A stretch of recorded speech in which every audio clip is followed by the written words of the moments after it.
Well, good morning, everyone. It's great to have you here with me at Sherry's Diner in Oklahoma City. Normally, I would be welcome you to Erie, Oklahoma, the redneck capital of the world. Would you believe where you can see rednecks work and play in their own environment on Route 66? And yeah, it's called insanity at its finest, and it's where people come from all over the world get their bumps, kicks, grinds, tricks, dicks, and big pricks on 66. It's going to be an honor to entertain all of you folks traveling up and down Route 66 this coming summer, 2017. And I feel like it's going to be one of the biggest seasons yet for the Mother Road. And it's going to be an honor also to entertain you, get to meet you, and become very good friends with each and every one of you in Erie, Oklahoma.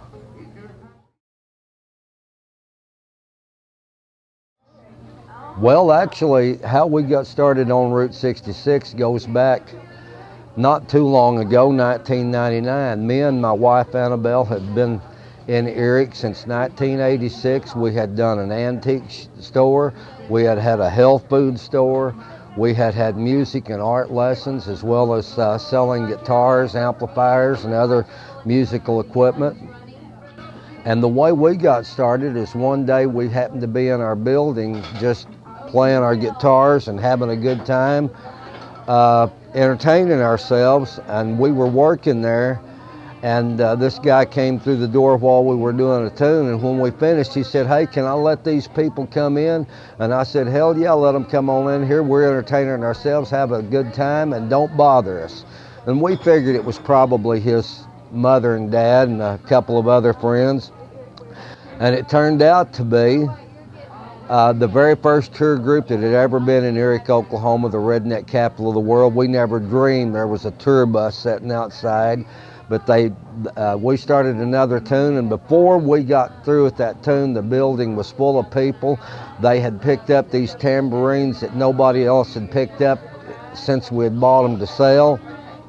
Started playing along with us and having the damnedest time you ever seen, and they just made our day. And nobody ever came in our building and hadn't for 15 years. We could have died there and nobody would have known it. But they came in and had a great time, and I asked them who they were, what they were doing in the United States, and they said, "We're from the UK." And I said, "Well, what's that?" They said, "That's England, Ireland, other places from the UK." And I said, "Oh, really?" And I didn't know what to believe. So they said they were just touring America, and it happened to be a Texas Ranger tour that came through from London, but they started in San Antonio. Well, that was our first tour, and we'd been playing for about 30 or 40 minutes, and the tour manager, who we didn't even know was a tour manager at that time, said, "We're going to have time for one more song, and then we're going to have to leave." And I said, "Well, let's do another tune and let's call it Route 66. So we did that, and I thanked them again for coming by to see us, that they were just making our day. And this old boy said, "Well, I'll be back next 2 weeks from today with a whole nother group. Can you be here?" I said, "We'll be here with bells on." And that's what started us off in October of 1999. Of course, they came on back, and their season ended in November, and he said he would start bringing them back the next year in March. Well, that kicked us off, and we didn't know what to think, but the next year we had more and more tours. For some reason, we didn't advertise and still don't advertise. But the year that Annabelle got sick, we had over 350 overseas tours that year, several TV crews, and it's an absolute honor to be where we are at now. Even though it's just me by myself now, I still put out all I'm worth at my age, at 71, all I've got to give, and it's always an honor to be able to do that, and I hope I can do it for you as you travel down Route 66 and give you an experience that you will never forget, a one-of-a-time stop at my place, the Sand Hills Curiosity Shop in Erie, Oklahoma, the redneck capital of the world.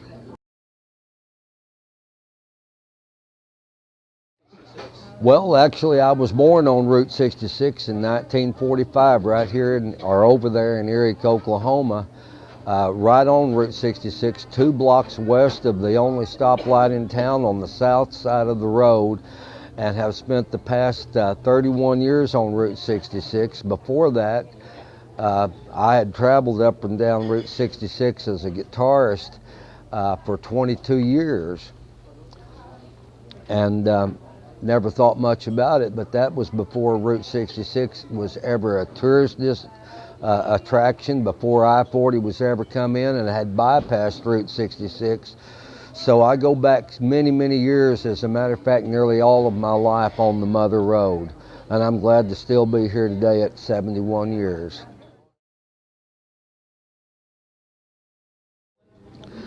Well, it didn't affect it at all until that first tour group came in, but you know, after that tour group came in, I guess word got around, and we got so busy that we had to actually make all of these appointments with the tour managers and so forth, and during the summertime we would have to go to the house and actually hide from other people that might be coming by, because we had appointments we had to keep. We had 2 to 3 to 5 groups a day with 20 to 60 people in a group. Of course, our building doesn't have any air conditioning in it, and it's 92 degrees in there in the peak season. And when we got through working, doing our Insanity at its Finest program, we would be soaking wet from the tips of our toes to the hairs on our head. We'd have to clean our building up, be ready and up and ready and running for the next tour group that was coming in, and try to go to the house and cool down for a few minutes and get back over there to meet the next group out in the middle of the street with a flag from the country that they were from and the poster that Annabelle had made for that tour group that was going to be coming in to the redneck capital of the world to see rednecks work and play in their own environment. Yeehaw!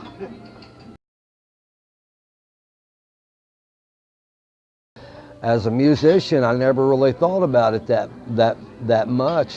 One of our main we did go up and down Route 66 and tributary off into the other sections of the country, but we played all of the nightclubs up and down the Mother Road from the west of the Missouri all the way out to the west coast into LA. And believe it or not, one of our main stops was over in Albuquerque at a place that may still be there called the Caravan East on Central Avenue. But at that time, we didn't think a whole lot about Route 66. That goes back to when I was started out at 18 years old on the road. And of course, nobody had thought about traveling up and down Route 66 at that time.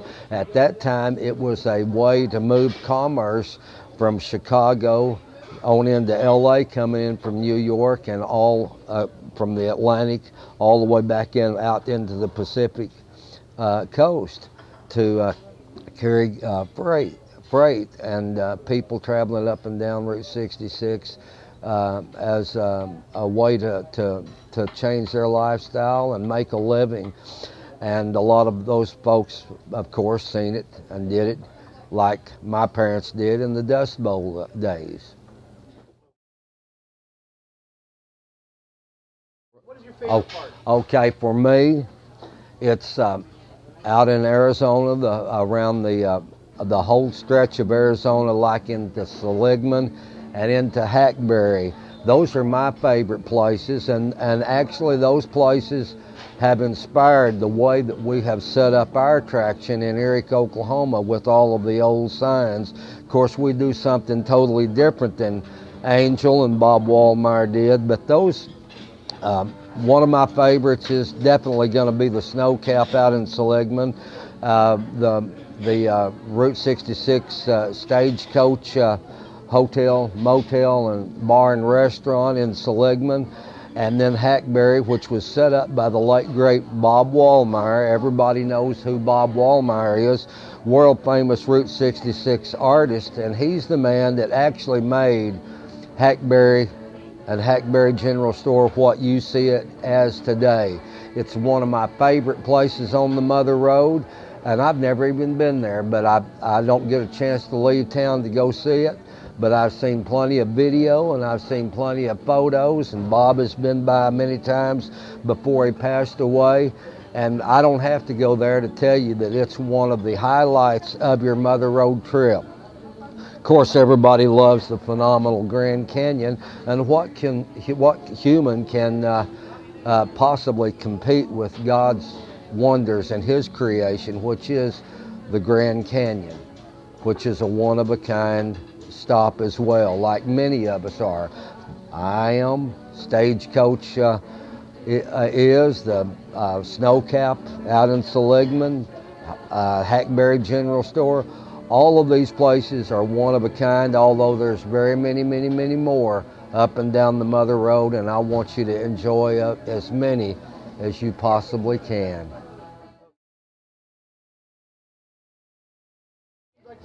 I'll tell you what, I love Route 66 just like it is. It works great for me, and for the people up and down the road that are willing to work more than 8 to 10 hours a day and put their blood, sweat, and tears in their attraction and what they do, it's going to work for them too. But it has to be much more about money. It's got to be a passion and a desire and a love for what you do, and the people that come up and down Route 66 from all over the world to get their kicks on 66, and you're going to be one of them.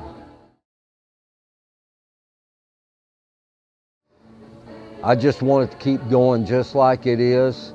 I hope it can't get much better for me. It can't get much busier for me. But for some of the folks that are still struggling, I would like to see them get a bigger piece of the apple pie than they're getting. And if there's any of them out there that I can help and send people their way, that would be something that I would like to be able to do. As far as making changes, I'm not really able to do that, but I would just like to see more places flourish out there. Okay. More and more tour groups all the time. I can't see them all. Angel can't see them all, and a lot of us old timers can't see them all, but there's new people up and coming all the time that's just dying to get out there on the road, and by the time they get here, some of us may not even be here anymore. So you better come now while the getting's good.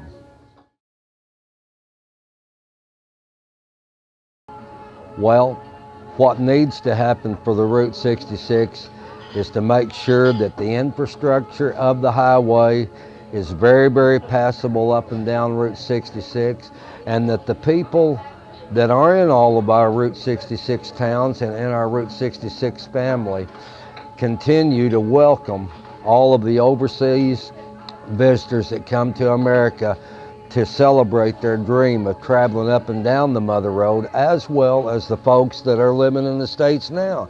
There's more and more people from the States now visiting Route 66 than ever before. It was bigger last year, than the year before, and I want to see it continue getting bigger and better with more attractions, with more people celebrating Route 66. Those are the changes that I'm ready, willing, and want to see, whether I'm here to help them celebrate it or not.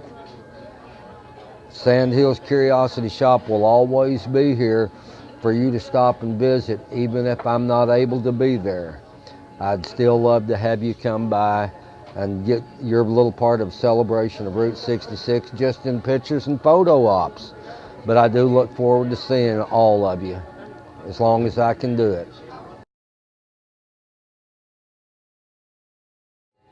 As far as change goes, I'm always asking people, is there any other attractions where you have someone that entertains you and tells stories, plays music for you, does live music, and has an attraction that is really different that I can send other people to see? Someone that plays guitar, piano, accordion, what have you, 3, 4, 5, 6-piece group that I can send to see people do other things like I do, selling their self, their personality, and their talent. One of those such groups is that's starting to come along and has been for a while is our buddy Joe Losich, and the road crew. And I hope to see them traveling up and down the Mother Road a little bit more, putting on live performances. And I've never met Joe and his group, but sooner or later I'm sure I will, and I'm looking forward to that. And also there's the world famous guitarist Bruce Foreman out at University of Southern California that brings his famous Route 66 challenge up and down the Mother Road every few years, as well as Pat Kelly from the University of Southern California that does his rest stop tours with my good friend Monty Bird. I would like to see more of that going on because I really need some competition, folks.